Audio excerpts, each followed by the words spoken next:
Tesla's latest software update that brought us this beautiful full-screen visualization has been causing havoc across all mini instrument clusters. Luckily, most of these modern ones are firmware upgradable, so it's just a matter of time until they work well again. And speaking of updates, I have received the new firmware file for the X2 Ultra Mini instrument cluster, and in this video, I'm going to show you how to install this update.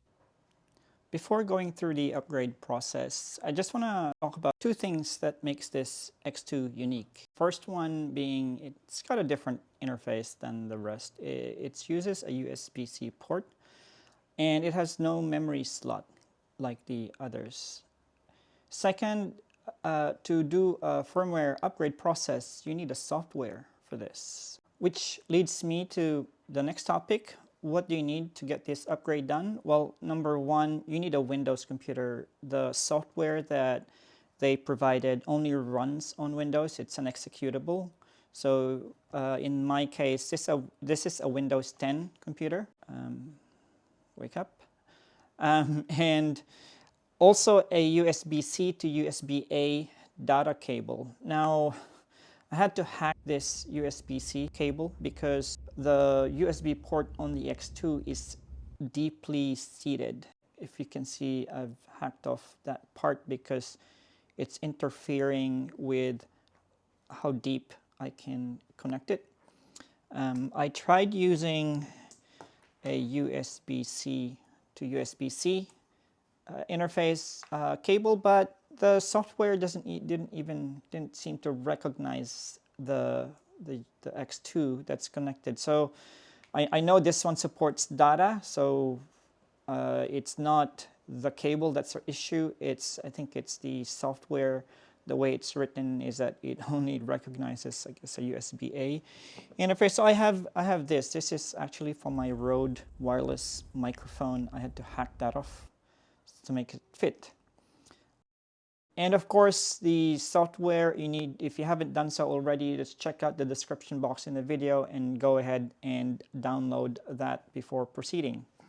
So having said all that, let's go ahead and start up a process. So I've already pre-downloaded the software and the firmware files in this computer. So there's a software that's in the download that's called GD32 MCU HID IAP Programmer. So start that up, and once you start that up, you can plug in the X2 that's already connected to that USB-C port into your computer, and it should automatically, well, the software should automatically recognize that instantly. Now the next thing is you have to, so the part of the download package that I have is also a bin file. So that's timestamp July 3, so really fresh. So open that and change the filter to bin so you can see the actual file. And then click open. And then the hex code, you need to change that to 800,000 apparently. And then click OK. So that's the existing, I guess, version processor. I'm not sure, but I suppose that's the existing firmware version. But this process will see that update hopefully. So click OK. It's erasing, downloading file. So wait until it goes 100%. So don't turn off your computer while this is happening. Otherwise, you're gonna brick your X2.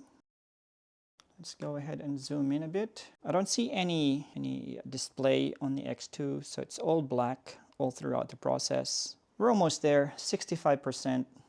So it's been 1 minute and 24 seconds so far. That's a lot of files being downloaded. And that's it, download successfully. So once that's done, you can just see nice and green. Close the software, close that, and there's really nothing to eject here. So Windows didn't even recognize the device. So just unplug it, and then we'll head over to the car and try this out.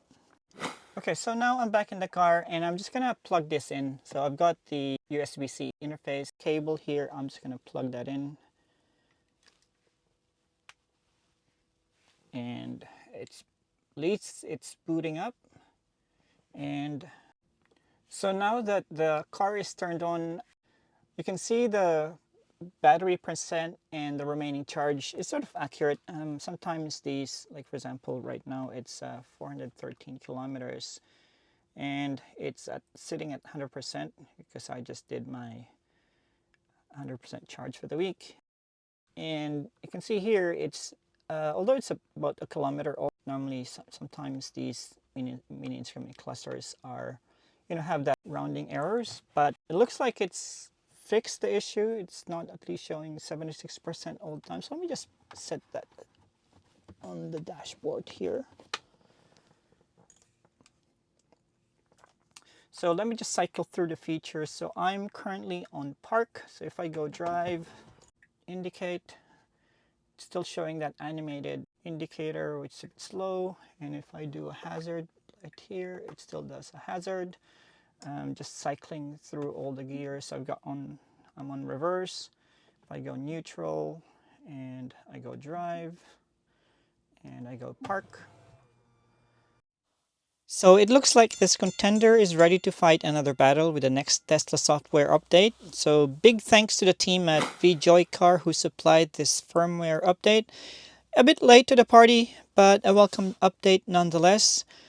I'll provide a link to the updated firmware files in the description box of this video so you can download it later.